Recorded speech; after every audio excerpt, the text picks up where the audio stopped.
started. So to answer your question, it's a little bit concerning for me too, because my dad's family, which obviously is where I came from, pronounces it Brazil or Brazil. I'm sorry, Brazil. See, even I get it confused. And but my mom, for professional reasons, she ran the mental health department for Madera County for a few years, and at that point, everyone was calling her Brazil. Wait, Brazil. You're from Brazil. See, anyways, so it's been like this tension point for me personally of how to say it, so I just go by both.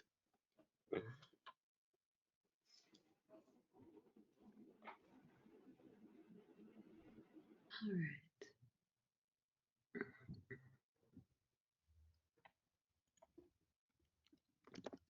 All right, we're gonna go ahead and get started in the interest of time. Seems like although most of us are working from home these days, we are busier and busier and on a tremendous amount of video calls, or at least that's how I feel. So I'd like to welcome you all to Bitwise South Stadium in Fresno, California.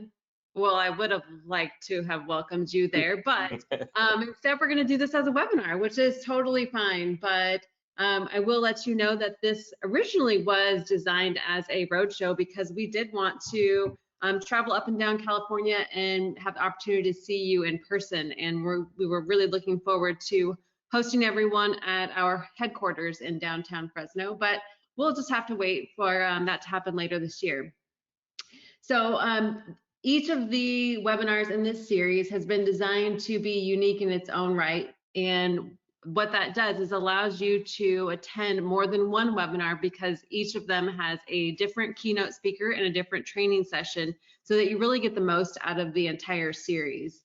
The series was created to really focus on how to increase user adoption of Salesforce, increase efficiencies within your organization, as well as get your Salesforce org operating in the manner that you had originally hoped that it would. So I encourage you, if you have not been attending the other sessions, there are several sessions still remaining in the series, and because the series has been successful, we are going to be adding 2 additional sessions for the series. So you can take a look at the Cal Trailblazers website to get those dates. So without further ado, let me introduce myself since I've been talking for a while. I am Janae Dubois, the Director of Growth Marketing for Shift3 Technologies. And today's session, we will have a keynote speaker from Jamin Brazel, a training session from David Aquina. Then we'll go into Q&A, and then we'll close out today's session with an overview of Shift3 Technologies from JP. I'd like to direct your attention to the dashboard that GoToWebinar offers. So you guys should all see that on your screen. In that, there is a questions section. Want to encourage you as the speakers are giving their presentations, if a question pops into your head, please go ahead and type that into the questions section on that dashboard. I will see that, and during the Q&A session, which is just after David's portion, I will ask all of the questions that you guys send in of both of the speakers. As I said at the end, then we will have JP speak, and then I will be giving you some information for those of you who have not attended one of our webinars yet. There's a little surprise at the end, so I encourage you to stick around and find out what that is. Right, let me introduce our keynote speaker for today. Host of the #1 podcast for market research, Jamin Brazel is a seasoned chief executive with a background in leading high-growth organizations from inception to exit. Over the last 20 years, he has developed a deep knowledge of market research, which gives him a unique view when assessing which tools and techniques are trending. As the previous CEO of Focus Vision, he was the first to bring to market a combination of qualitative and quantitative technologies that are used by 75% of Fortune 100 companies and over 3,000 companies globally. Prior to Focus Vision, he pioneered online surveys, conducting one of the first ones in 1996 and founded a top survey platform, Decipher, in 2000. And with that, I'm going to turn the presentation over to Jamin. Morning, everybody. So I'm super honored to be able to chat with you this morning. As all of you, I am slightly disappointed that we are unable to do this in person.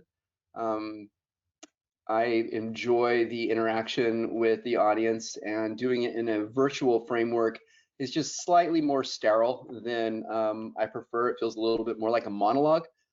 So having said that, it may be the case that GoToWebinar enables chat to everyone. If that is an option, I'd encourage you to leverage that inside of GoToMeeting, in addition to the Q&A. The utilization of chat would be things like write-ons or some sort of encouragement that could tell me that there's more than David watching the presentation. All right, so Happy Market Research Podcast. Started a podcast after I left the CEO post of Focus Vision. I really didn't know what to do, and I couldn't do anything inside of the market research space because of some non-competes. And so I said, what the heck, I'm going to see if I can get anybody to talk to me in a podcast format. The intention around the podcast was really to be a short-term thing, but I've fallen in love with the process and getting to know the people inside of this industry that I love so much in a very unique way. In fact, I start each podcast with this question: tell me about your parents and how they inform what you do today. That question has opened up a lot of opportunity for me to get to know people that I've known for decades in a totally unique way. It almost feels like this higher level of, well, not feels like it does create this higher level of intimacy with both the guest and then subsequently the audience that we've been so blessed to have and grow. Probably we've had some really interesting answers. One of which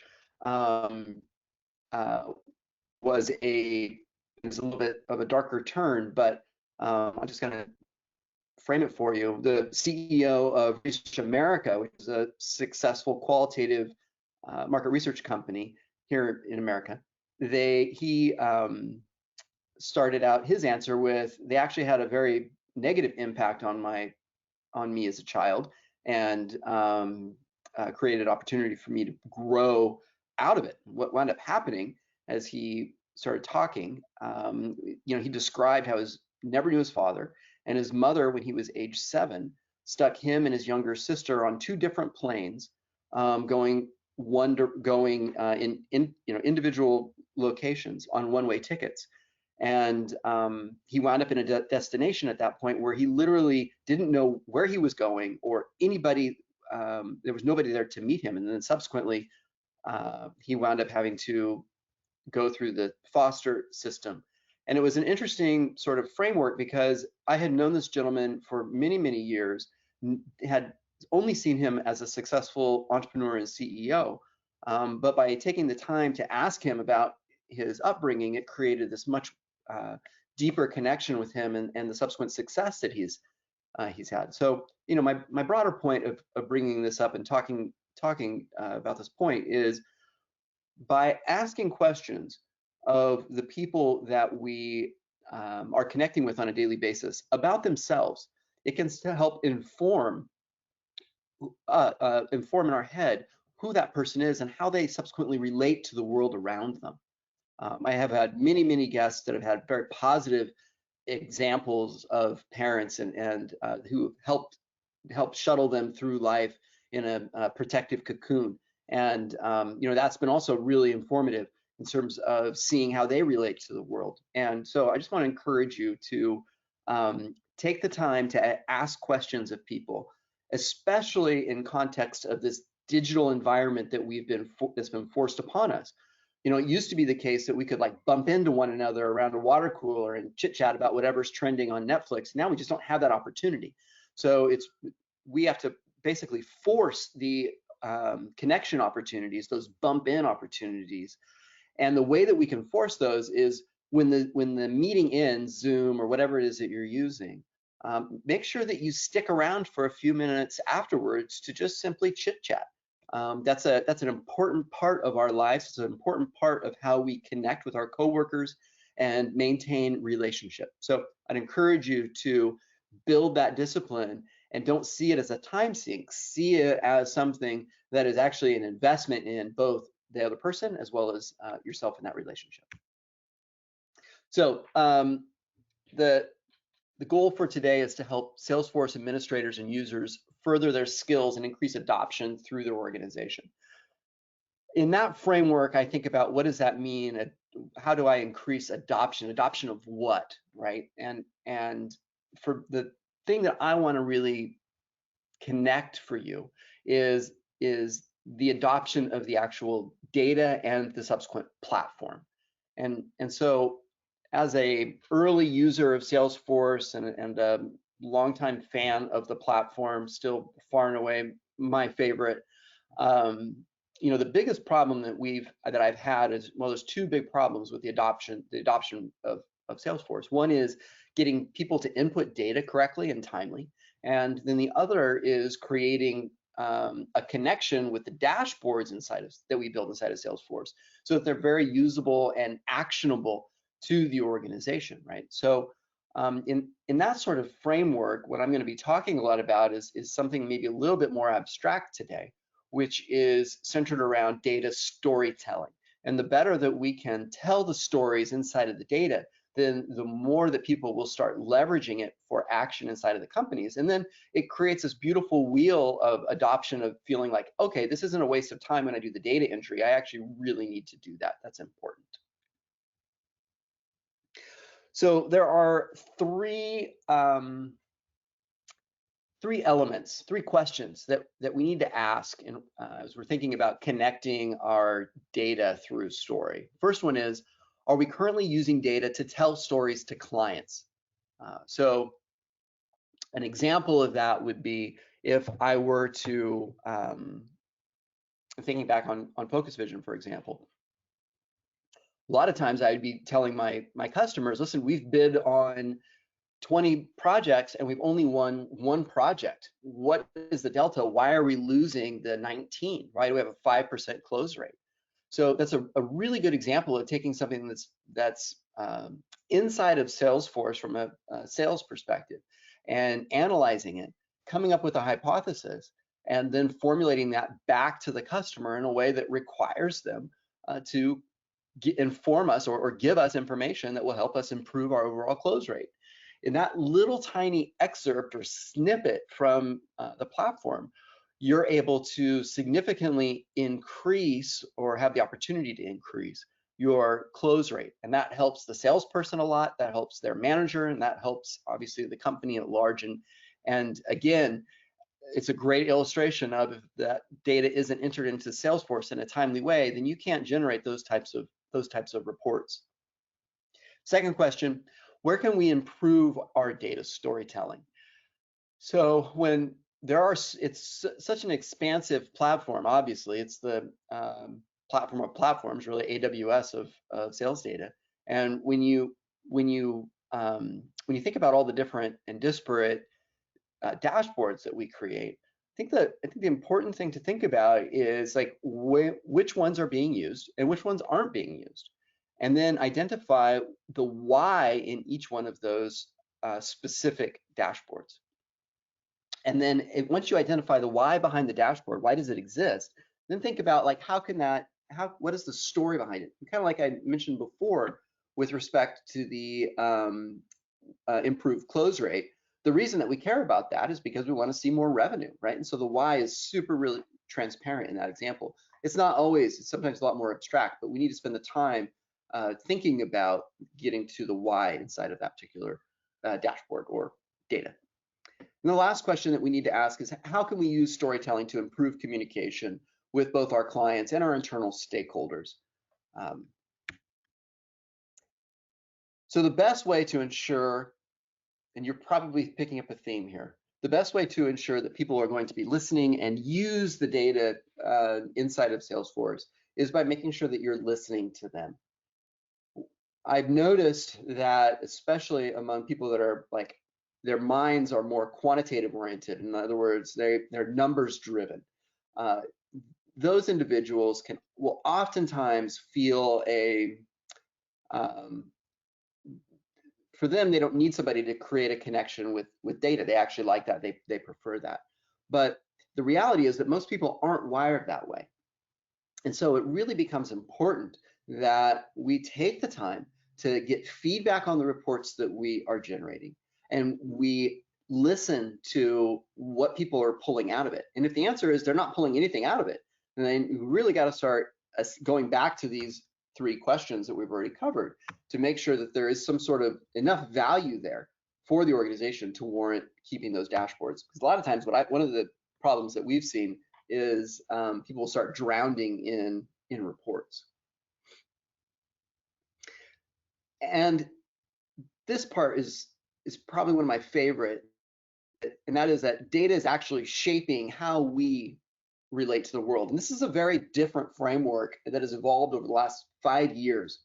And with the COVID crisis, I believe that it's actually 5 to 10xing our application and utilization of data.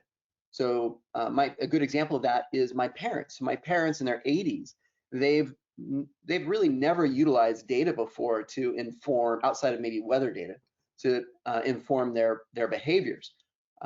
Now they're in a spot where they're paying attention to the CDC's reports. They're wearing these masks around. I mean, data is quite literally impacting how they are relating to the physical world, which is such a easy thing for us to forget sometimes, is we're just kind of like going through the motions. But data is what is driving our day-to-day behaviors. But it's more than that as it relates with businesses, because good customer relationships, they are in fact worth a fortune. So here's some very interesting, from my vantage point, very interesting analytics done by Watermark Consulting. Watermark Consulting is a customer experience consultancy. They do analytics every year on the S&P 500, identifying companies that are performing well and companies that aren't performing, excuse me.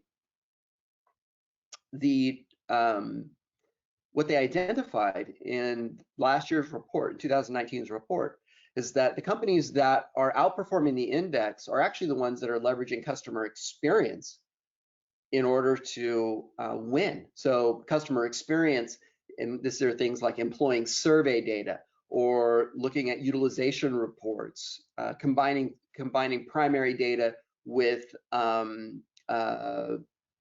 sales data to create this like complete picture of a customer's point of view and context of what their behavior is. Those companies are outperforming the index by 45 points, which is amazing, right? But the really interesting part of the story is the companies that do not deploy customer experience inside of their organization, they are actually underperforming the index by 76 points. So in the framework of today's world, the question isn't, do we want to utilize data to make decisions? The question is, do we want to have a successful business? And if the answer is yes, then we have to employ data in order to make sure that we are making the right decisions for our customers. This is just 3 logos of heads of insights that I've had on my podcast, but there's at least 50 logos that I could include here, all of them saying some variation of this sentiment. That is, this is the most exciting time to be in consumer insights. And it's because, I mean, DuPont is a great example. DuPont is last year in 2018, they didn't really understand what market research was, and so they went and hired somebody to help them build out that division. The largest real estate organization in the world started a customer experience division, and they didn't even have a mandate except that they needed to do this because they needed to learn how to employ the voice of the customer in their decision making. So the broader point that I was trying to illustrate there is we see that data is being utilized in even comedy, which for us Salesforce admin types, we're gonna have a hard time competing with that. But it can be used in interesting ways to identify really interesting patterns. The other thing I thought was interesting, I have a good friend actually, original Spotify engineer, from Stockholm, and I asked him, this happened 3 or 4 weeks ago, I asked him, how are you doing today? And he literally responded, I'm an 8. Now, I'm an 8 is interesting because I assume it's a 10-point scale. Like in my head, I'm immediately framing out, okay, this is like a net promoter score. This is like a 1 is very bad and a 10 is very good. So he's pretty close to perfect, but he's certainly not doing perfect. We spent some time talking about this after he answered that way. And the reason why he decided to use an 8 as opposed to he's doing good is because Americans, the way that I think of, I answer that question, it's almost always I'm doing good. But in European, or specifically in his culture, they are much more literal. So if the waiter were to come to the table and say, how's everything? They might say something like satisfactory, which is an insult in America, but to them, that's actually high praise. That means that things are doing exactly what they thought they would. So the reason that he chose to use an 8, because he knew that I would be able to directly relate how he was doing. Also, this is pretty funny. It's happened in a CrossFit workout I had here locally at New Era. The coach said, I had gotten confused by what was written on the board, which I actually took a picture of and put on the right. And he said, it's okay if you don't understand it. 5 out of 4 people are idiots anyway, which is kind of a hilarious way of a CrossFit coach calling me and then making fun of my industry all at once. So this is a quote from Estrella Lopes Brea, who is the head of insights from a cereal partnership between Nestle and General Mills. And she said, we really need to look for ways to better understand how we can use technology with purpose. So, and then she says, I hate it when people call me and say, here's what it is that I have to sell you, and I'm, want you to buy it, basically. She goes, don't tell me about this. First, ask me about my business challenge, and I'll tell you what it is, and then tell me if you can help solve the problem. So the reason that I included this slide in the presentation today is because her Mad Lib here, or methodology, really applies to internal stakeholders as well. If you're generating reports and dashboards, you want people to care about them, you really need to understand what business challenge they're facing and make sure that the dashboards are tailored to address their specific issues. At the end of the day, the key to connection is trust. And the way that we can build trust is that we prioritize our stakeholders over our own specific agenda or what we think is particularly important. All right, so the second point that I'm going to cover today is this triangulation of truth. Now, triangulation or triangulate is really a misnomer here. It doesn't necessarily have to be 3. You could use 2 or 4, but 1 is not the right answer in order to tell a contextual story. The old model, we used to begin with a question. A question could be something like, why are we losing bids, right? And so, or opportunities, if it's in a sales framework. And then what we would wind up doing, the way we would answer that question is we'd pick one of these. We would either conduct a survey, or we may query a database, or we may analyze some secondary data. But we'd usually just do one. And then we'd end with some sort of point of view. It would then inform our subsequent action. So by conducting the survey, that is obviously the customer's point of view. Querying the database, it substantiates the argument that is now made inside of the customer's point of view. And then analyzing secondary data provides some deeper context. So really, by now combining all 3 data types, we're able to have a much more complete point of view and then inform the organization to action. Now, I know what you're thinking. You're thinking, gosh, that sounds hard and time consuming, but actually with Salesforce, it's really not. This is a quote from Miriam Anderson of Microsoft. She's one of the lead analysts there. And she says, frankly, trying to get a piece of research done quickly to make a decision in, say, 48 hours is hard. Trying to get a piece of research done quickly and then layer in multiple other sources of data is exponentially harder, but we aspire to do that. So long gone are the days of using single source to inform a specific point of view. We now have to layer in additional context or customer point of view. So in Salesforce, it's a great like framework of saying, you know, here's some data. But going back to my earlier example of a win rate of 5%, we can generate that inside of Salesforce. But that isn't enough. We also have to layer in the customer's point of view of why we're losing 95% of the time, or why we're winning 5% of the time, I guess would be another way of, maybe we should answer both questions. The third point is Agile enablement. And this really gets to the heart of what Miriam was addressing, is that organizations are now demanding better, faster, and cheaper. So it used to be the case that we could say pick one or two, but now it's the case that organizations are saying, no, we absolutely have to have all three. So I'm going to spend a little bit of time talking about agile decision making. Here's a quote from Michael Yaksik of Cruz. He is the head strategist or lead strategist for Cruz. Cruz added 1,000 employees in 2019 and is projected to do more than that in 2020. It's a multi-billion-dollar startup out of San Francisco.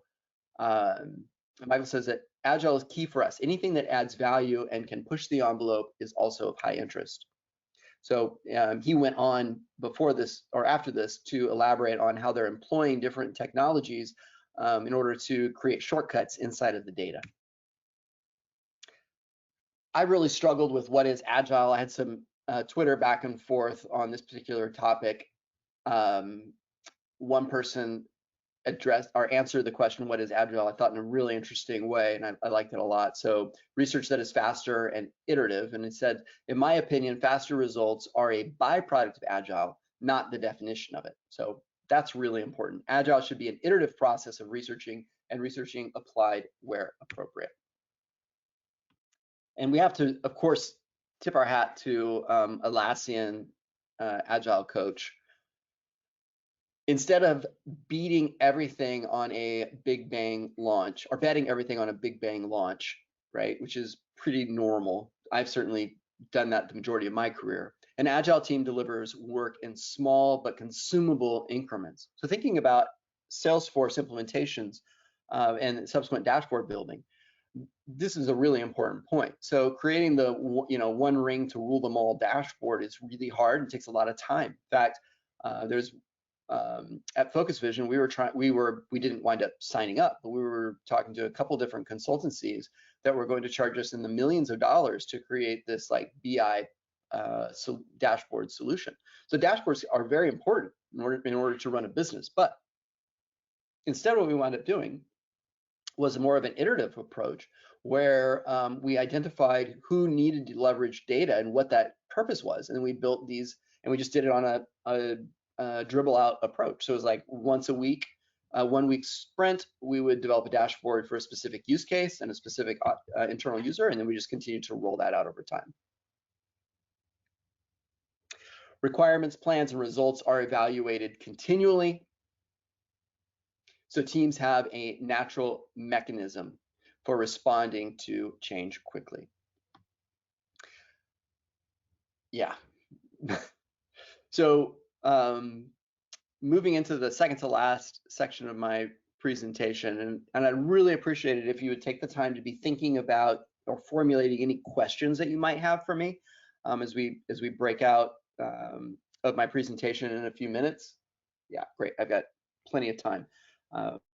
Be more than happy to talk to you about like any tips or tricks or specific questions that you have about leveraging really anything at all. But obviously, something sort of to Salesforce would be great.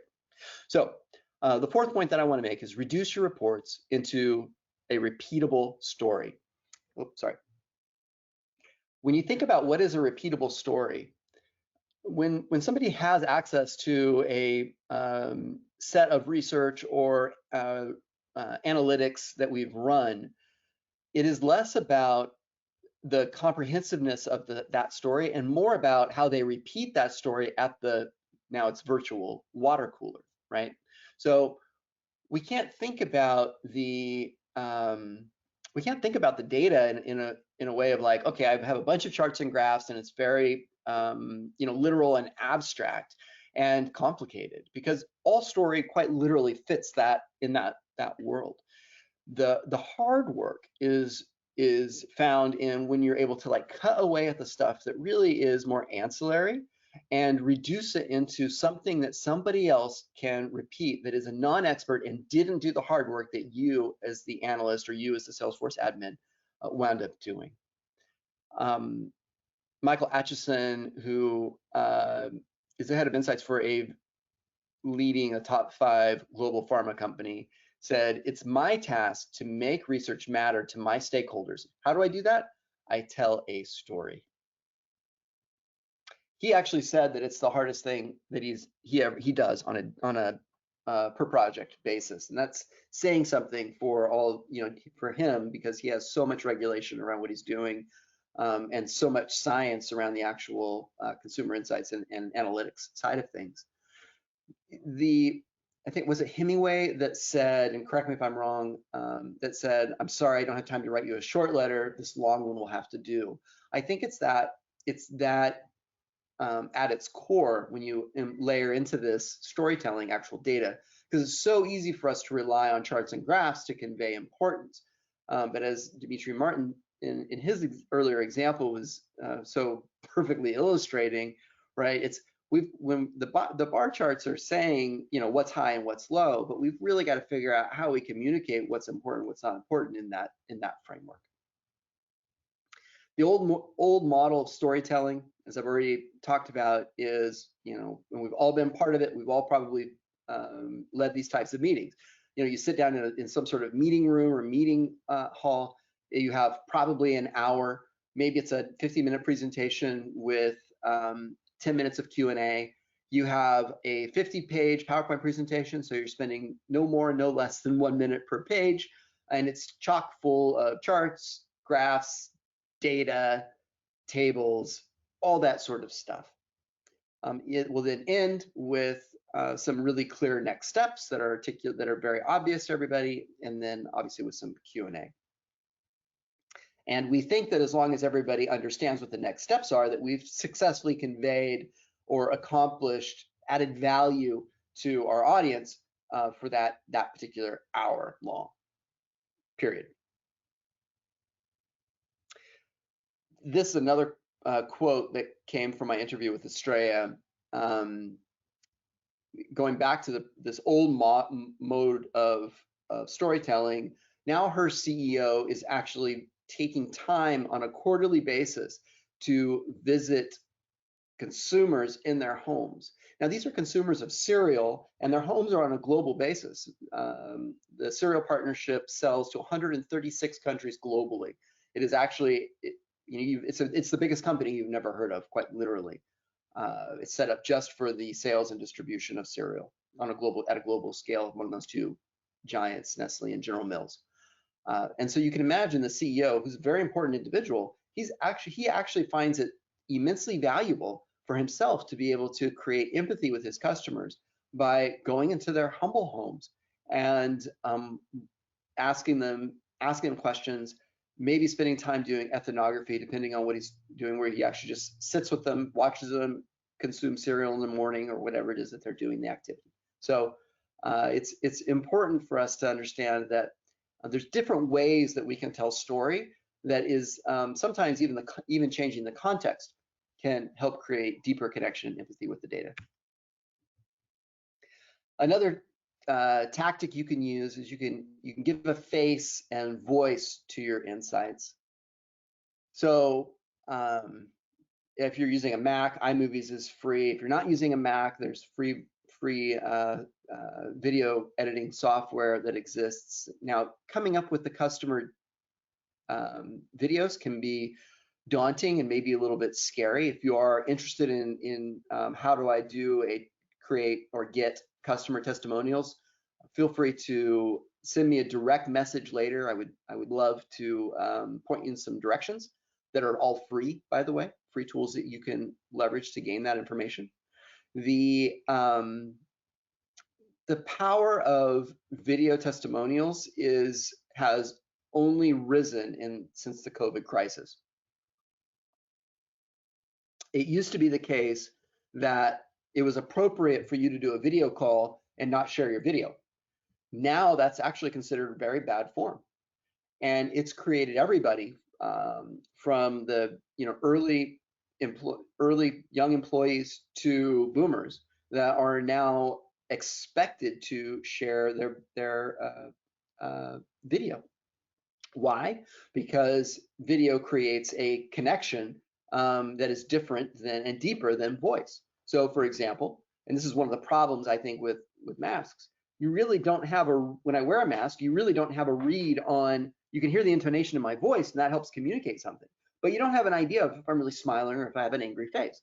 So by disclosing by having view of my face, you now have the opportunity to be able to have a deeper, more intimate connection with the words that I'm saying. Because at the end of the day, humans, we don't necessarily connect with the words and the data as much as we connect with the feelings that those words and data create in us. And that's why the video testimonial is a great way for consumers for your constituents, your employees, your peers, your managers, to be able to connect with whatever insights you're trying to convey. The third tip on storytelling is this tough style meeting. If you haven't ever done this before, do some research on it. This is one of the things that I absolutely love to do. I've used this technique a lot.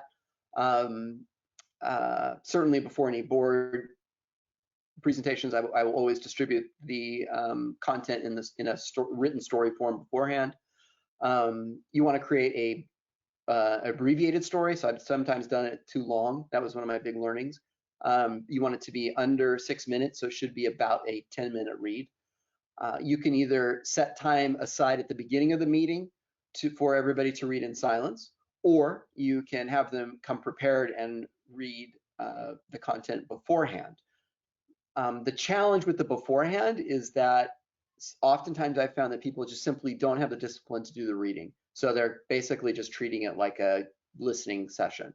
But what the real power of this is that everybody has a complete understanding of your process, your point of view, how you arrived at that point of view. And then with that framework, they're able to then address specific questions. So you could spend, we talked before about spending 50 minutes of our 1-hour meeting in the actual presentation of the material. Now we're talking about spending the 50 minutes in discussion of that material. It's a very powerful technique. In fact, Amazon famously has banned the utilization of PowerPoint for executive meetings, and they only utilize this format, from my understanding, and the documentation that they've published. I've seen this also, this fourth technique used very effectively. It requires a little bit more of an artsy flair, which I just don't possess. I'm much more in the Dimitri Martin's drawing skills, so I'm not sure it'd be particularly interesting. But I saw a presentation with the head of insights the head of experience from Disney, and in his presentation, he said that they've banned the utilization of PowerPoint or PowerPoint-specific platforms, and he uses Flipcharts exclusively for his presentations, as well as acting and audience engagement. I thought this was really interesting, and of course, is very fanciful and attractive. And as soon as he would finish presenting that one page on the Flipchart, then he would post it up on the wall, or his assistant would post it up on the wall, and then he'd go to the next one.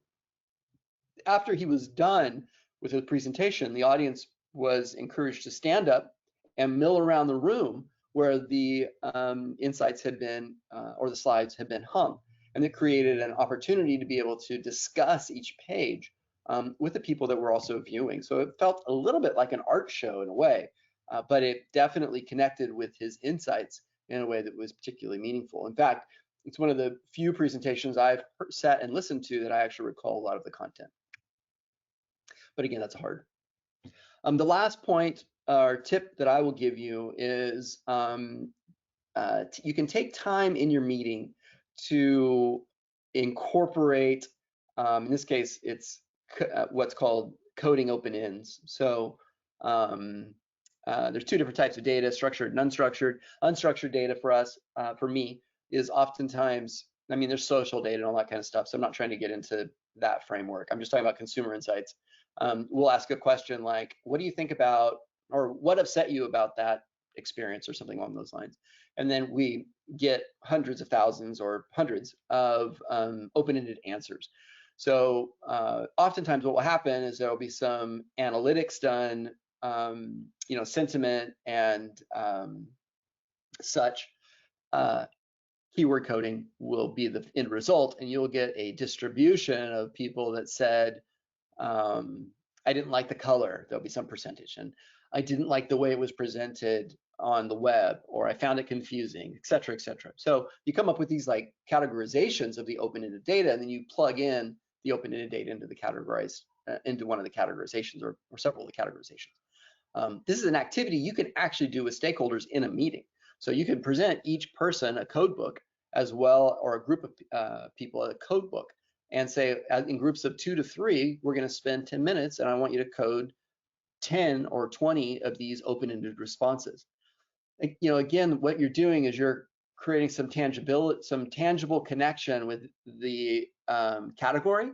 So I found the website confusing, and actually what the people are saying there. So thinking about like customer data, going back to our example of why our loss rate's so high.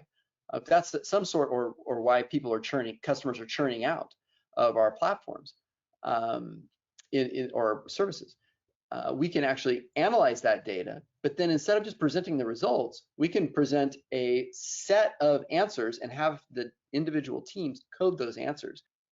So now we see that the new model for storytelling is really begin with a question, show data, and then humanize it, and then reduce your research into some sort of a repeatable story, something that somebody else could ultimately tell successfully. So with that, I'm going to definitely plug the podcast. If you listen to podcasts, please consider the Happy Market Research podcast. There's lots and lots of great ones out there. We have a journalistic approach to podcasts starting this year. So I usually interview between 3 to 6 experts on a particular topic. One of them I recently released was how to successfully navigate the from an office to home work. I had the CEO of one of the largest user experience technology companies look back. Their CEO was on, as well as the head of product for WildBit. If you're a developer, you know who WildBit is. They make a lot of the tools that developers use, and a few other folks. So yeah, so it was great content on just tips and tricks on making that transition. I actually learned a lot going through the experience. The one example I started with, and the importance of bumping into people in a digital framework, is really good. So you know, we start with a journalistic approach. I do the interviews, I consolidate it to about a 17 to 20 minute episode, and then we do the long form releases of the interviews after that. We've got another one coming up on the importance of diversity in analyzing data. So actually the analysts and you know, you need to have some layer of diversity in order to have the framework of why people are saying what they're saying and what their behaviors actually are meaning. So the context is really important. So with that, I'd like to open it up to any Q&A. Awesome. Thank you so much, Jamin. So yeah, as Jamin just pointed out, we do have questions open. If you utilize the dashboard in the GoToWebinar dashboard there is a question section. So type your questions away. Those will come to me, and during our Q&A session, which is just after David, we will get those questions asked of both Jamin and David. So next, I'd like to introduce our next speaker, David Aquina, a certified Salesforce administrator. David has mastered various roles in the Salesforce ecosystem. He's served as a Scrum Master, lead client partner, and a full-blown Salesforce consultant for multiple clients in financial services, security, and software development industries. From overall strategies to managing large-scale migrations, David has had a hand in every aspect of Salesforce administration. In his tenure, he's successfully helped large-scale corporations migrate 25+ years of data in Salesforce on time and on budget, spearheaded classroom end-user training that resulted in 100% adoption within 2 weeks of launch, and achieved 94% approval ratings from users. Armed with years of experience and strategic brainpower in the Salesforce space, David's commanded project teams, designed appropriate solutions, and managed aggressive delivery of large migrations efficiently and effectively. David holds additional certifications as a Salesforce certified community cloud consultant, Salesforce certified sales cloud consultant, and Salesforce certified service cloud consultant. That was a mouthful, and my asthma's acting up. So with that, I'm going to get some water, and we're going to turn it over to David to talk to you about Enneagram types and how that affects data. Excellent. Thank you, Janae.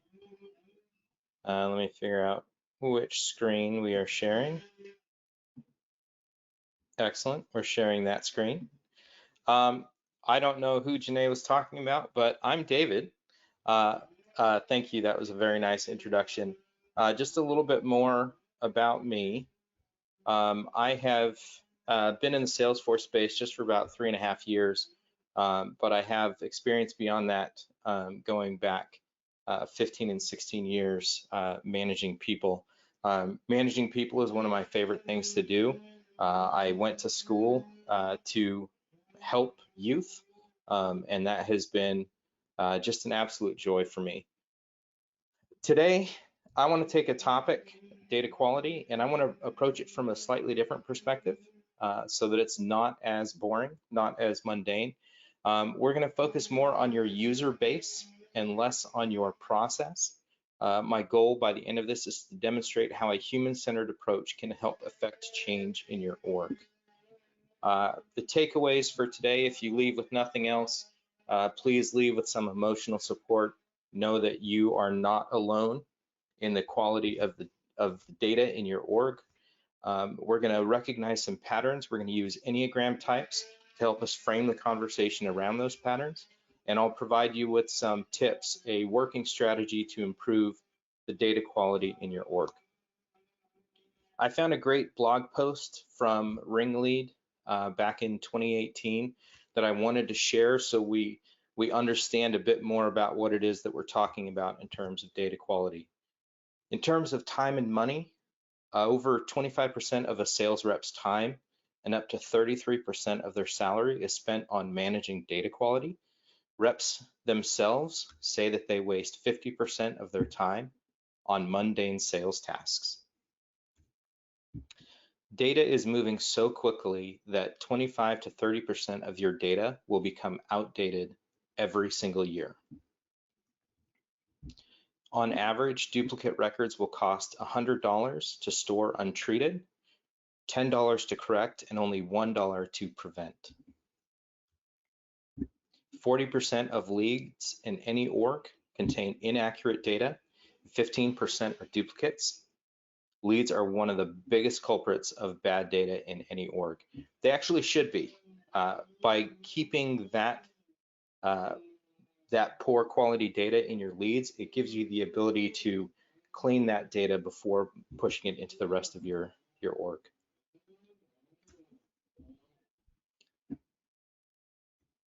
Looks like I was one slide behind, one step. All right, 41% of businesses list poor data quality as their #1 challenge, and only 16% say that they are using, quote, very good data.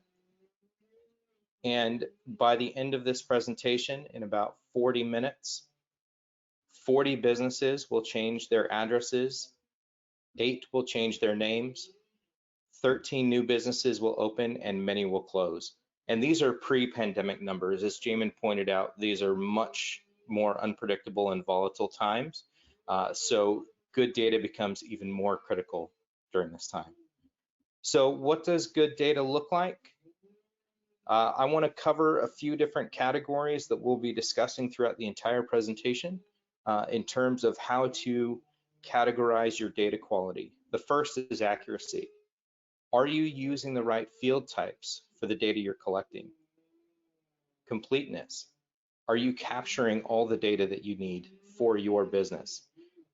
Have you added new fields midstream in your business but neglected to go back and update old records? Timeliness. How often do you ensure the information you have is up to date?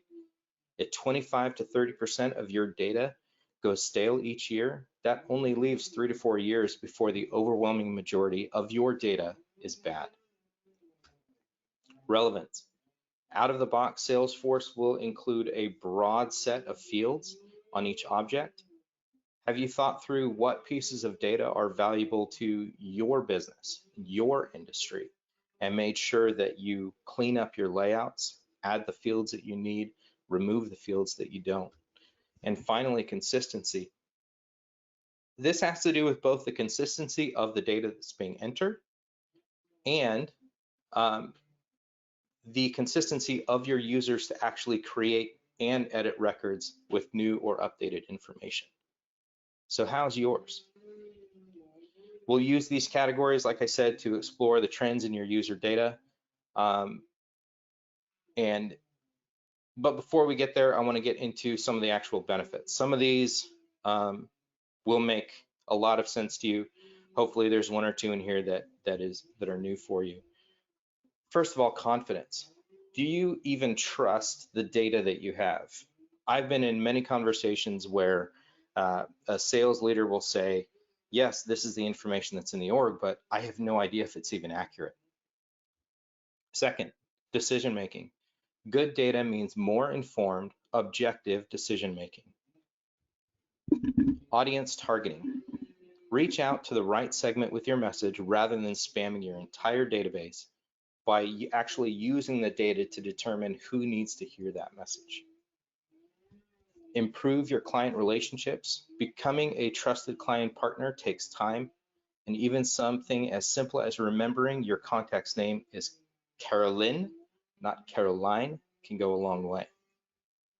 And increased profitability. Better data means better decisions, better relationships, more referrals, more trust, and effectively more profit. So just a very brief snapshot of my plan for data quality for your org looks like this. But first, Abraham Lincoln famously said, give me 6 hours to chop down a tree and I'll spend the first 4 sharpening my axe. It is so important to have a good plan going in. And I want you to identify in my plan where we actually start building in Salesforce. So step 1, define your standards.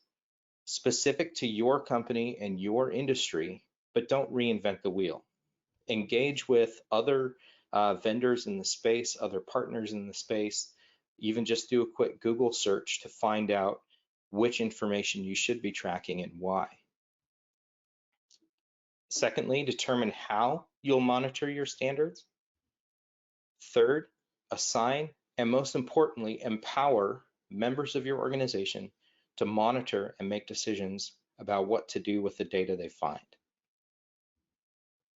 Fourth, design a plan for correcting the data that you find.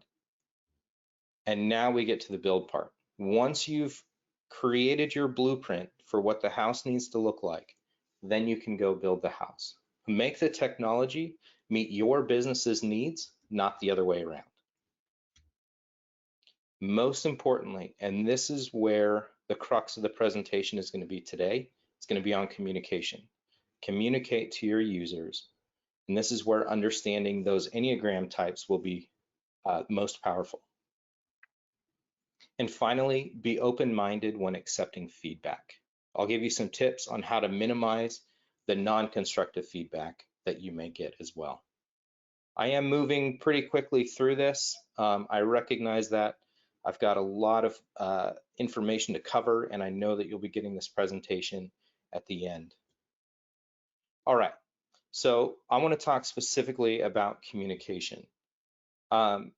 Dr. Albert Mehrabian broke down communication into 3 categories and associated percentages of that category to the actual meaning of the message. So the first is the spoken word. The actual words that we use, Dr. Mehrabian argues only account for about 7% of the message that we are sending. Jamin talked about this in terms of wearing a mask, and you can't read the facial expression when you're wearing a mask. So carefully choosing our words is critical. Second, we have tone of voice. That accounts for about 38% of communication, and that means that doing things like having a video call or having a voice call contributes more to the message that you're sending rather than just sending words. And finally, body language. And this is where the importance of video calls, especially in this time of pandemic, come into play. The ability to actually read a person's body language, it accounts for the majority of the communication. And really appreciate the complexity of communication. There are two sides, intent versus impact. And any time that your intent is not met with the appropriate impact, you have miscommunication. So it's so important as a communicator to understand intent versus impact so that you can structure your communication in a way to minimize the chances of miscommunication. Reputation. I think this one is often understated, but the question that I have for you is, what is your pattern of communication? Do you only communicate when there's a problem? If so, that'll impact the reader when you send this message. Do you graciously accept feedback? If not, you can ask for it all you want, but you'll never hear the majority of it. Or are you a thoughtful and intentional communicator? People will listen. Most importantly, don't forget these three things. Strong communication starts with knowing your audience. It requires a thoughtful plan, and it takes practice. Be prepared because you're gonna screw it up, own it, apologize, and continue learning from it. So why Enneagram? There are lots of different personality typing tools out there. The reason that I chose Enneagram is because it is a typing tool to understand how people conceptualize their world and manage their emotions. A lot of our decision making, our responses, our reactions come from our emotions. And so understanding a person's emotions help to understand the way that they're going to respond to communication, help to plan for that, etc. It also provides a common vocabulary that we can use in our personal and professional relationships, and it's just fun. Here at Bitwise, many of our people have taken the Enneagram, and it's something that we use regularly in our communication when we're talking about resolving conflict, even planning communication or framing feedback. One example is my boss is an 8. So the way that I interact with my boss is different from the way that I interact with my primary project manager, who is a 2. Understanding those differences is going to be important, because if I emphasize information that's important to the 2, to the 8, the response that I receive back is not what it should be, is different than what I'm looking for. So let's start with type 1. Reformers. Reformers have high standards, often see things in black and white, become resentful of others who don't see things the same way, are sometimes wrong, but never in doubt. Martha Stewart is a good example of this, and her data, highly consistent, personally relevant, garnished with a sprinkle of criticism. Type 2s are helpers. Helpers excel at making connections and empathizing with others. They're adaptable, but they change to earn approval. Ariana Huffington is an example of this. Very successful businesswoman and author. And if there is a field, she'll complete it. Your happiness with her data is most important, but struggles to understand what's relevant and why.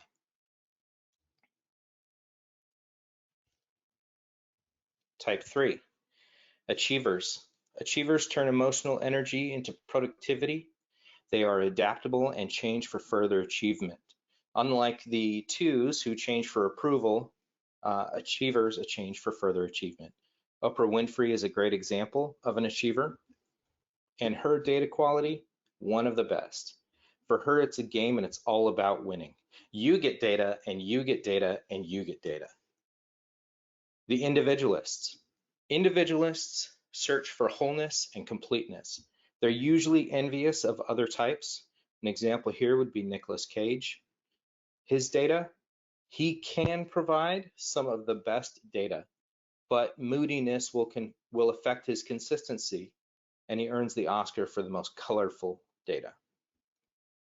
Next, we have investigators. Investigators focus on understanding and accumulating knowledge. They're relationally challenged and enjoy time alone. Bill Gates, his data is the most accurate and consistent by far. Hands down, no one's data is better than Bill's. He also has the fewest number of records, though. Type 6, the loyalist. Loyalists focus on guarding the group. They anticipate problems and they find solutions. They're excellent problem solvers. Ellen DeGeneres is one. Her data is highly accurate, but she will take chances with the data, so consistency will diminish over time. Type 7, enthusiasts. Enthusiasts are forward-thinking and forward-moving. They like to have their hands in many projects. They are adaptable. They are adventurous and fun-focused, but they struggle to stay focused on the data. Robert Downey Jr.'s data, wildly inaccurate. Data entry gets in the way of him doing his job, and if you just look at him, he's completely unaffected by his poor data quality. Where some may care too much, he cares too little. Next, we have the challenger.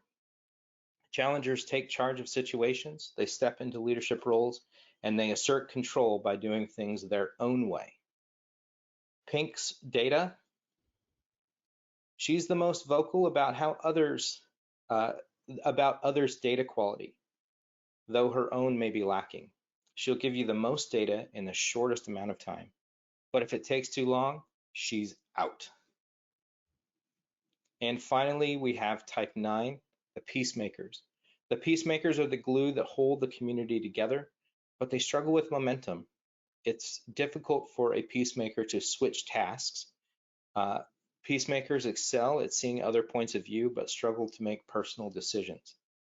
Zoe Deschanel is a good example of a peacemaker. In her data, relevance is the most important. Relevance in the moment supersedes relevance over time. She tries to make everyone happy with her data, and in doing so, she loses accuracy along the way. So how do we keep our sanity and effectively communicate a single data quality plan with all of the people in this organization? You've got your type 1. You've got to convince Martha that a new way is better. Your type 2. Ariana is open to changing to satisfy you, but she's going to have a ton of questions. Type 3, Oprah is all about gamification, competition, and reward. Type 4, for Nicholas, you're going to have to be brief, emphasizing the impact of the organization. Frame the information around the benefit to others, give them the info, and then leave. Type 5, Bill, he needs to know everything. You'll have to send him an email with all the details, outline the decision-making process, and the authority. Type 6, for Ellen, frame the conversation around the benefit of good data to the organization. Type 7, Bob needs a quick reference guide. Few words with pictures, and with Bob, you have to stress the importance of providing feedback. Type 8, this is one of the most critical pieces. If you want to be successful in your data quality plan, no matter how difficult it may be, you have to involve Pink in the process. Make it her idea. If Pink is involved in the creation of the process, it increases the likelihood that Pink is going to follow the process. If you present the process to Pink and say, this is the way we're doing it, A type 8 will likely say, nope, I'm going to do it my way. Type 9s. Provide Zoe with structure, but be gentle with her and don't push her around. So 9 different types and you. How do you do it? How do you take all this information and put it into a single unified plan that is going to be beneficial to everyone on the team? First, send an email. I know, I said spoken word accounts for 7% of your communication, but it is still the most effective way to get the bulk of the information across. We're going to start with an email, but you're going to see how it expands beyond there. The message in your email is key. Because we're only using 7% of our communicative ability, making sure that this message is formulated well is going to be very important. First of all, who created the process? When you involve a team in the creation of a process like this, you can develop a plan using multiple perspectives. It's important, though, that you choose a team that you trust, not one that simply agrees with you. You want to have dissenting opinions. I'd even recommend, before you create this team, go watch 12 Angry Men. Incredible film. Second, the reason and value. This is your why. This is the most important piece of your message. Details of the process. Who, what, when, where, why, and how. This is a step-by-step process your users will follow to ensure high-quality data.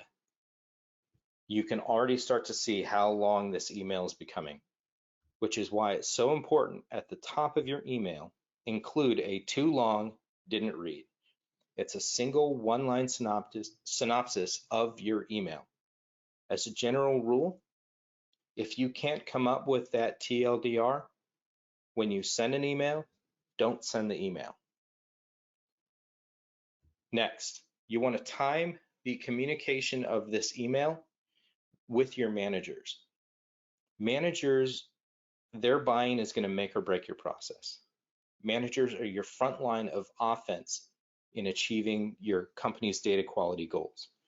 If you don't have the managers on board, you don't have anything. So if managers have a weekly meeting with their team, coordinate with each of the managers in your department and send out the email in advance of that meeting. Make sure the managers know about it ahead of time, communicate that with them so that they can reinforce it with their teams. Create a simple, quick reference guide. The QRG is going to reinforce the process that you've outlined in the email and gives users a visual reference point for the future. And I've got an idea for this one on the next slide that I think is going to be very helpful for you. Hold an optional web session with prizes. You are going to have users that are going to have questions, they're going to need answers, and you need to give them an outlet to ask those questions and interact. And this is where you can build the most rapport and correct any bad communication habits that you've had in the past, is by holding a simple session like this. And then use trivia or challenges at the end of it and give prizes to increase engagement during the session. Establish, and I emphasize, dedicated, structured channel for thoughtful feedback. Dedicated means that the feedback that you receive isn't going to be lost in the noise of your email or Slack, but it's so important that it's going to come into this dedicated place. Structured, it's going to be important that you insist that your users complete a form when providing feedback. You'll get more thoughtful, better feedback and minimize the feedback that is just, I hate it. We all get that feedback. We know who in our organization provides that feedback. For me personally, those are the scariest people. I try to create my communication plan with those people in mind. The reality is I probably shouldn't, but it's important to me personally based on my Enneagram type to engage with those folks. Think about when you submit a case to Salesforce. When you submit a case, they make you fill out this form. It's a pain, but there are some good gems in there.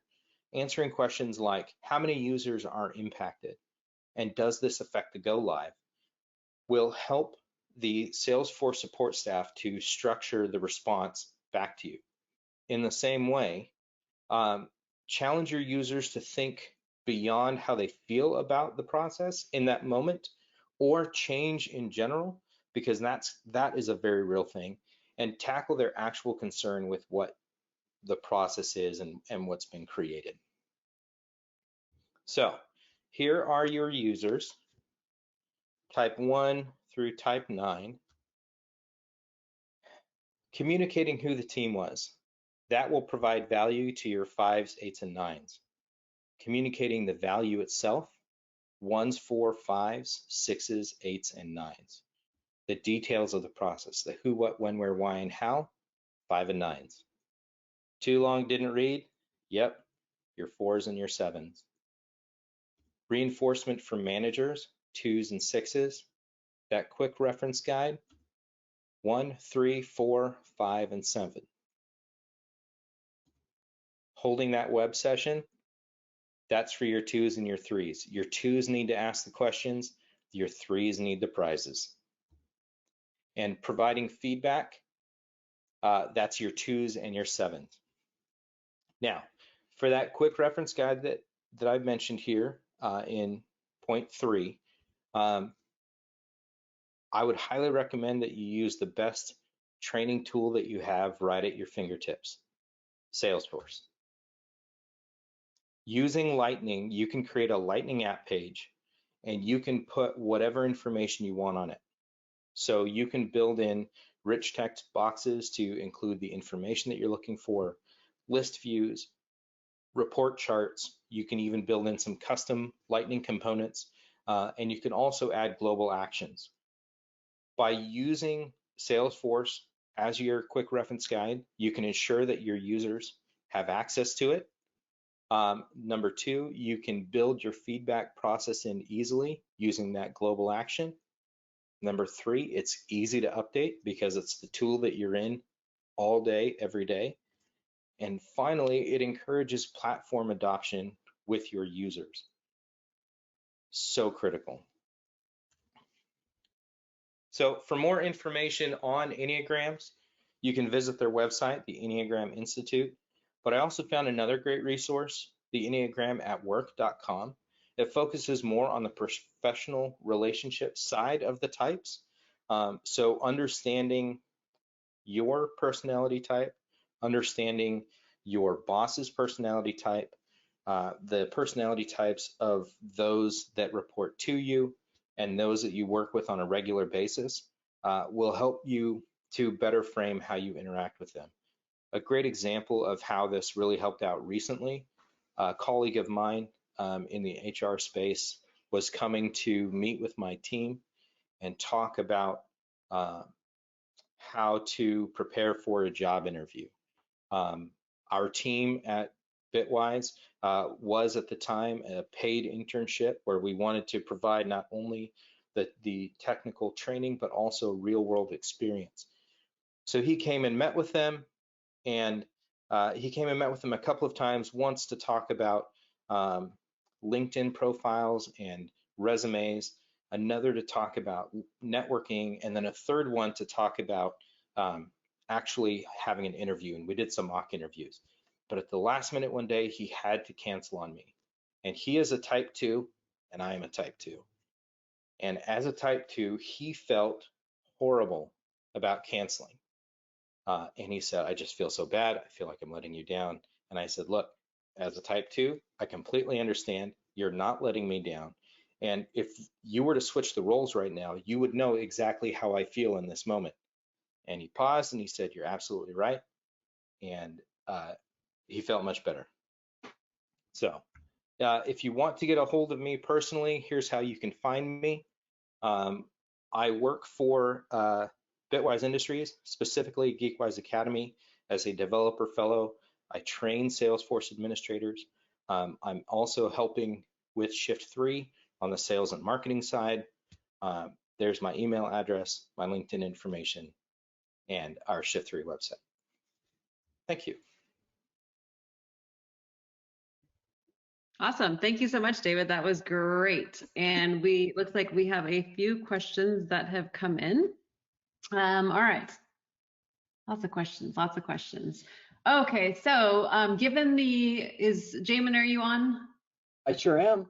Okay, perfect. So I think this question's for you. Given the current global situation with so many people working from home, what are some tips to storytelling through video conferences? It's super tricky relative to the in-person. As David pointed out, so much communication happens through the words that we say, and then obviously our face layers another piece of it, creating more connection. But there's actually research that suggests 70% of communication happens below the chin, which is now being lost in a video framework. So I would challenge you to think when you're doing storytelling. One of the hacks, and I'm just trying to do this more recently, is make sure that you're pulled back from the camera as opposed to like really close to the camera. Again, I'm not doing this perfectly yet. It's just something I'm trying to like build the habit around because that'll allow the person to have a more complete picture of you. And then sometimes the negative side of that is your room. So if your work from home office is like mine in one of the kids' bedrooms, you're subject to like more mess and that sort of thing. So you got to be a little more cognizant of the actual environment that you're in. Good. Let's see. David, our data is in pretty bad shape. We've got about 20 plus years worth of data and hundreds and thousands of records. Where do we start? Good question. First of all, you're not alone. One of my favorite books is 7 Habits of Highly Effective People. Stephen Covey, one of his habits is begin with the end in mind. And so I would say, take your org, set it aside for just a moment, and think through what you want your data to look like. What is most important to you? What does your business need? And then build out Salesforce to match that. And that'll give you an idea of where to start in terms of which object or which records to determine which one's most important. But if you still need help with that, you can always reach out to us and our team, and we can help you sort that out. Good. All right. Jamin, this looks like one for you. How do you use the data that lives in Salesforce to make relevant decisions in today's global business climate? So data visibility and accessibility are the two pillars for me.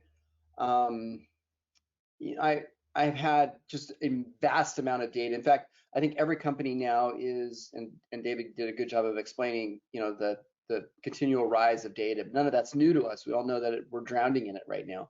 The problem isn't, where do I get the data, or how do I get the data, or does the data exist? The problem is like, how do I consolidate it in a way that's meaningful?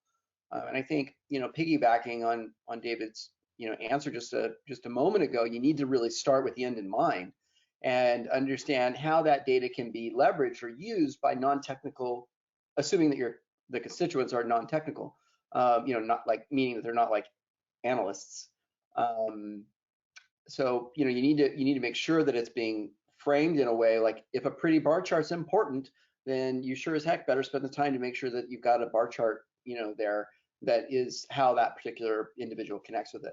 And that's where I think you need to actually sit with that person and say, how is this report? What do you like about this report? What can I do better? What information is missing? So, really doing the work on by talking to the people that should be using the data. Yeah. All right. David, for Enneagram types, we have a dominant type, but strong in other types too. How do we know how other types come in? Is there a good resource to understand to make for better teammates and teamwork? Good question. It's most important to understand, first of all, that there are no good personality types and bad personality types. I didn't have a ton of time to get into it, but there are certainly strengths and weaknesses in every single Enneagram type. So what it comes down to more is, who is it easy for me to work with and who is it challenging for me to work with? Whether it's easy or challenging doesn't impact the fact that you need to. Using that website, the enneagramatwork.com, will help to give you some pointers on how to interact with the Enneagram types that are challenging for you personally. But I would also say that it's important to not, whenever possible, type another person. Let them make that decision on their own. Encourage them to take the test. Walk through what your results are and what you've learned for it as an encouragement. But really allow them to make that decision, and that'll give you some insight. That'll also start a conversation that you'll be able to carry on. Good. All right, Jamin, when making sure dashboard is relevant to business, the data the company wants sometimes is different to the end user. When connecting the two, how do you make sure the end user has input in data that is important? So if the end user in this case is a salesperson, then you need to start by having a conversation with them. I know that's such a rudimentary thing. If you have many salespeople, like hundreds, let's say, then I've actually found it to be less useful. Well, maybe that's not the right way to say it. So you'll want to make sure you have conversations with the managers of teams, and then also with some of the individual team members. And oftentimes it's the case that you'll wind up with two different reports in that example. So what the manager cares about is probably a little different than what the person in the field is caring about. And so I don't think you need to talk to all of them. I think you could probably talk to one or two or maybe even three at most of the influencers inside of that division. And then those people, if you build a relationship with them, then you'll find that you'll get a greater adoption of what you do. And I mean, just a quick story on that. I had a woman that this is when I was employed for somebody, so quite a long time ago, but I still remember it. And so there was this woman inside of this company I worked for, and she was responsible for, among many things, for cutting the reimbursement checks. Well, in those days, I mean, I had a lot more debt than I had money, and I cared a lot about my reimbursement check. I made sure I brought her a donut every Monday morning. So that created a relationship with her and the whole accounting department. And lo and behold, I would get my reimbursement check sometimes a week or two in advance of even my boss, which really pissed him off. So the point that I'm trying to make here is that you need to go out of your way to get to know the people that are leveraging the data and make a friend of them. And you'll find that as you create these tools that are designed to empower them, then they'll be a lot more grateful, and they'll also be your champions in terms of broader adoption. So the last story on this point is, one of my biggest challenges historically has been for trade shows, which are very expensive, and it's hard to get the ROI if the salespeople don't enter in the contact information from the cards that they get during the trade show. In an ideal world, the salesperson would enter that information in so that they can, you can create this programmatic or systematic follow-up, and then you can measure the actual ROI on the event. In reality, the salesperson goes out drinking that night, or the salespeople, and then every night at the conference, and then they wind up hazy on the flight home, so they're not doing their data entry, and then you might be a week later and you're begging them to do the data entry. And that could be really, really frustrating. So for everybody. And what's really frustrating for us as administrators is we're like, this is designed to help you. Like, I'm trying to protect you from walking off the cliff, right? I'm trying to ensure you have longevity here as a salesperson. And you're like working against me on this point. and the salesperson is upset because they feel like they're being babysat. So, one of the things that we did was we tried to gamify. We recognized this. We tried to gamify it, so creating this pseudo competition among the salespeople on who could get the most cards inputted, which is again like a simpleton approach. But if you put some sort of a pseudo award on it, like dinner with them and their significant other, something along those lines, then people will actually jump on board, and minor cost. But in a lot of ways, we have to. It isn't enough just for us to create that data. We need to also create the human connections that will drive the utilization. Great response there. David, what is TLDR again? TLDR is too long, didn't read. I learned that from Reddit. It is a way of creating a one-line synopsis that tells the story of the long message. So you'll see it often on Reddit in that format, so that you can at least get that one piece, that one good nugget of information from the post without reading the entire thing. Excellent. All right, and I think I have just one more question, but just want to remind you, if you do have a question, make sure that you type that in there quickly to the dashboard so that we can get that answered by Jamin and or David today. David, we're still using Salesforce Classic. Is there a classic version of the Lightning app page that you showed during your presentation? Great question. There isn't a way using configuration that I found to build in a custom dedicated page. You can build some components to add to a classic home page, but my recommendation would be explore Lightning. The development efforts for Salesforce moving forward are going to be Lightning focused. They have been for a few years now. If you're still using Classic, please reach out to us. That's a project that we can help you out with to get you onto Lightning and create a platform that's going to be helpful to your users. Okay. Looks like that covers all of the questions that we had. Thank you so much, everyone, for submitting those. So with that, I want to introduce my colleague, JP, who is the Director of Business Development for Shift3 Technologies, to tell you all a little bit about our company and what we do and what we have to offer. Hi, thank you all very much. This is great for me, obviously, to be a part of the Fresno iteration of the Trailblazer series, and to be on the panel here with Jamin and David, of course. And that's why I'm on camera, because you can't say what a great job someone did in their presentation and not listen. And so that I appear trustworthy, as I learned today, here I am. And in full disclosure, there was some cleaning up and sprucing that occurred during this so that I could arrive in this condition. But thank you all. I've known Jamin for a long time now. He's been just a huge influence on the Fresno tech scene for a long time, building some great companies, and just a gigantic advocate of our startup community. So it's great to see him again. Thank you. And David, of course, I get to work with on a daily basis. So feeling very at home here for the Fresno presentation. So thank you all. And Janae, as always, thank you for hosting the event. So did want to talk to you a little bit about Shift3 then, and the larger company that we're a part of, which is Bitwise Industries. Bitwise started about 7 years ago as really a technology movement as far as utilizing the technology industry to reinvest in California Central Valley, very much in the same way that everybody on this call has vested in it. We took an approach that basically was a three-pronged approach.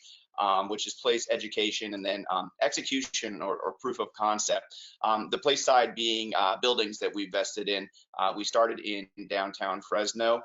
We have grown and expanded. We're actually in now Bakersfield and Merced and some other markets as well. But the point being is really investing in these buildings and helping utilize those to nurture a tech community and really centralize it, helping to make something that's greater than the sum of its parts, but really more than anything to let people know, like, yes, you can build a tech company in Fresno. You can have an incredibly successful career where, maybe no one necessarily would have thought that this was a place that these things could grow, but we wanted to nurture that and make it happen. So we played certainly a bit of a role in that. And so, telling companies you can make your dreams happen, you can build, gigantic tech firms here. It's a promise the buildings represent, but it's really fulfilled on the education side. So for companies to grow, obviously the most important thing are the assets, the human beings that do the work. And so the school is GeekWise Academy. It is actually the leading vocational tech school in the US, which is an amazing accomplishment for what they're doing. It turned out thousands of students, 80% of those go on to pursue careers in technology, to work for a lot of the people that have been on our panel today. So great program there. And then the execution portion, or the proof of concept, is Shift 3. So the idea that you can host a world-class tech community here in the Central Valley, that you can create world-class talent. And so we're here, Shift 3 is here to also build world-class solutions for that. So a little bit about the company itself. Oops, I'm going the wrong way. Hang on one moment, please. So Shift 3 is a custom software development firm. I always do this. There we go. We're headquartered in Fresno. We do custom software development with the stable of developers that we have. There's a number of disciplines that we're able to build on. Salesforce, of course, being one of them. David's orchestrated a great team for us and is helping us on some really great projects, to include some that are being utilized right now in response to the coronavirus. If you look at, if you're in California, you've heard about Onward, which is a placement platform to help people that have been displaced from employment by coronavirus. It helps connect them with available jobs and other resources. And David rolled that one out on Salesforce. Also Take Care, which is a delivery application for food banks and food distribution centers, to help those that are in need of supplies now and getting them out to them.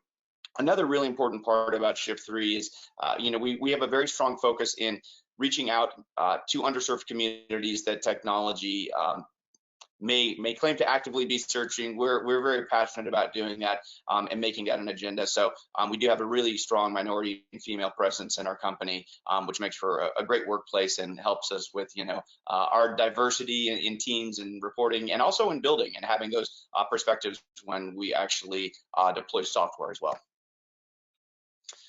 On top of that, like a half a second behind on these slides. The next one should be our team. Here we go. There's Irma. She is our CEO. And then, of course, Janae, who put the presentation together today. We have Corey and Chris on our development side. David should be on here as well for his Salesforce. So, but I think we covered his bio pretty well. But that's basically our leadership team. So they're responsible for basically the architecting, the deployment of our solutions. And Corey is in charge really of developer operations, so making sure that while our teams are working on the projects at hand, we're constantly reevaluating our processes and making sure that we're doing them in a way that makes the most sense, as efficiently as possible, but also provides the best possible client experience. And then we have our business management side, which would be myself. I oversee Shift 3's custom software department, as well as our Salesforce team with David, and then Amber, who is one of our dedicated Salesforce representatives, who is in San Diego. A little bit more about who we are and what we do. I think that probably one of the biggest assets that we have, and everything that Jamin said absolutely resonated with our approach, which is really the understanding and the research. You can't provide a custom solution without taking the time to customize it, and that means talking about the storytelling, listening to the different perspectives, really understanding. In the same way when I describe Bitwise, saying that we utilize technology is a means to an end. It's the end that matters. And so that's what's really important, is making sure that we understand that. And then the other nice thing that we have going for us as well is just the diversity that we have, not just obviously in our Salesforce resources and the certificates that they have across different disciplines, but also in terms of what we have on the Shift3 custom software side of the house, where we're able to incorporate other things, other platforms that make sense. For example, David and I have a project that we're kicking off later this week, and we're building it on Salesforce, but we had the opportunity to present a really great interface with a particular user group using integrating another software platform, but having it feed directly into Salesforce. So really the combination of that and having every tool on the table is crucial for us, for our success with Salesforce, and it's just a great asset for us to be able to have. So I do want to talk a little bit about our process, and this again is going to echo so much of what we really talked about across this call, and how you really create something that's customized. Obviously, engagement first and foremost. These are long-term relationships. We are crafting tools that have a lot of impact, and it's important to make sure that you have the right people that are guiding, people that are listening to you, people that are part of your team. As Jamin said, people that are going to earn your trust because they're looking out for your best objectives and your best interests, and not taking a giant hammer to a round peg in a square hole because it's all they know. So really making sure that you have someone that you do trust, and obviously that comes over time, but you kind of get that vibe right off if someone doesn't fit, and you definitely don't want to go too far down that road if that's the case. At that point, that's when we really go to immersion. Again, everything that we talked about on this call, really understanding what the objectives are. For our Salesforce division, what we do is actually a health assessment. And so what that is we're not just looking at your optimized report, which you can run and you can get some raw data. David and his team sit down and they will talk to a client about not just where we are now, but where do you want to go? Where do you want to be in 90 days, 180, a year from now? And let's talk about how we get there. But again, as Jamin said, how do we get there in an agile sense? How do we start providing immediate small deliverables and realizing, like, look, if you want to be here in 180 days, we're not going to build and on day 179 deploy everything, and then you can figure out all these radical changes. How do we do this on a roadmap in a way that makes sense? And so during immersion, that's where we really spend our time learning this from our clients. And then the envision part is where we really start kind of laying it out, which is, we spoke to you, we understand that this is where you wanted to go. We understand that these are some of your immediate needs. Here's what we think they look like. And so looking at a scope of work, getting feedback, and then we just sort of cycle between immersion and envision a couple of times until we really all get on the same literal and proverbial page, and agree that we're ready to move forward and start doing the work.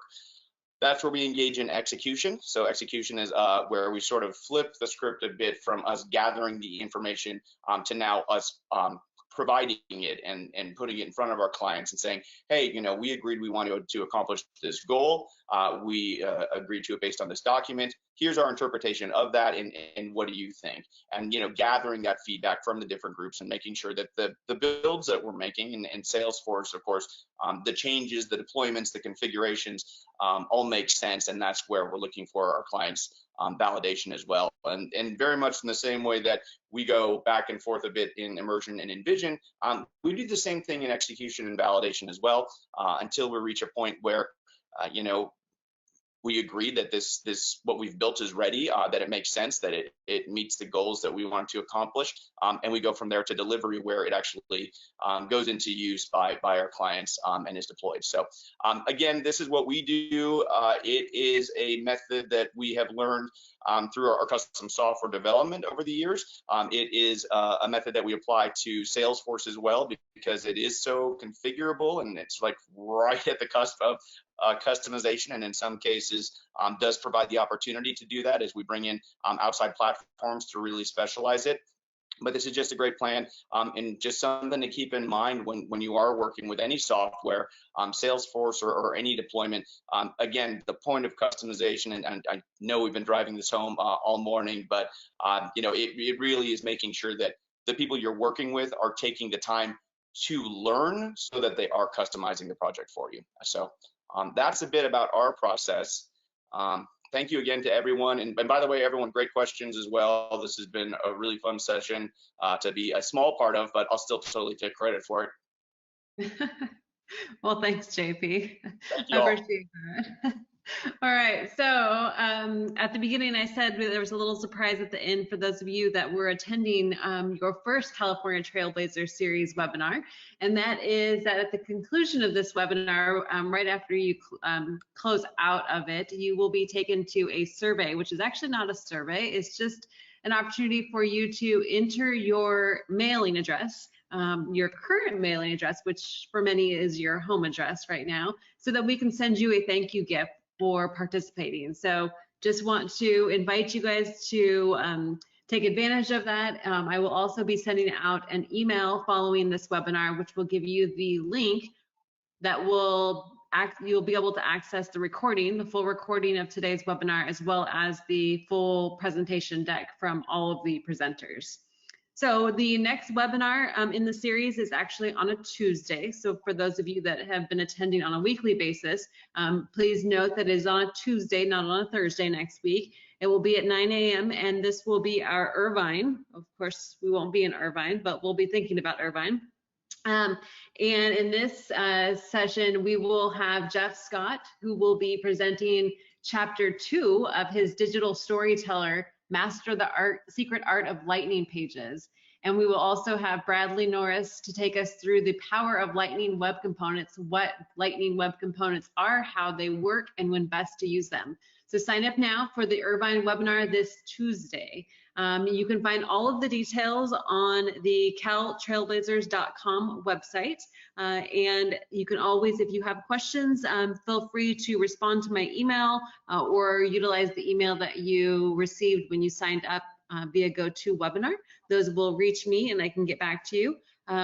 As I said, we will also be uploading this entire presentation deck to the Cal Trailblazers website later this afternoon, so you will be able to get contact information for Jamin, David, and JP as well. So with that, again, I thank you. I wish we could have hosted all of you at Bitwise South Stadium today, but nonetheless, thank you for inviting us into your home offices, and I hope that you guys all have a great week. Bye.